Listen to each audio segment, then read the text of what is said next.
and we're all just carrying this around with us in our hearts, in our homes, sort of circling around those spaces. And I believe that there's a certain level of healing that has not taken place because we're not going to school, we're not going to office, we're not, we're not socializing, we're not sort of being drawn out of ourselves in some way. But there's so much more to it.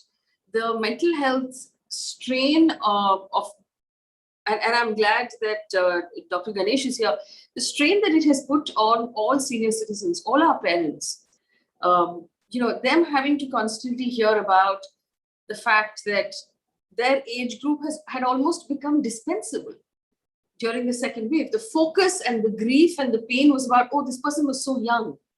This person had two young children.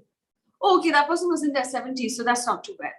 It was almost as if we had said that if an elderly person passes, there wasn't much to be done.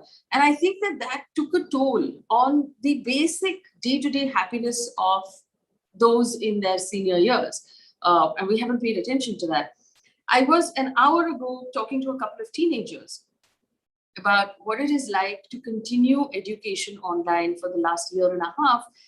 And they both looked at me saying, we've got it on. We're trying to pay attention, but it's just to take a young person or a child away from their entire social structure, away from school, away from teachers, away from all of that development that normally comes.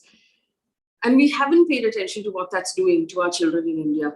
Add to that the loss of the adults in their life. Add to that the fact that the adults in their life are depressed or going through grief or going through some stress of job loss.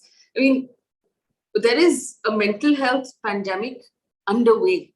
I mean, we have to stop saying that it's coming. It's underway. And a large portion of that has to do with the fact that we haven't learned how to adequately deal with grief in our country in so many different ways.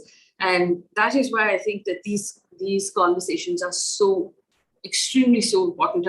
I want to actually start off with Dr. Ganesh because, and this is anecdotal, a lot of the people my age have been telling me that their parents, who are completely fine technically, physically, other than the aging, have sort of dropped their shoulders in the last few months and just sort of feel defeatist towards the whole thing, saying, okay, what's the point? We're just sitting around waiting for death to come to us. Because they've lost so many of their friends, they've lost so many people in their age group and their social circle. And I remember reading something that Dr. Ganesh had written, which is that it's, being elderly doesn't mean that you're too old to be happy.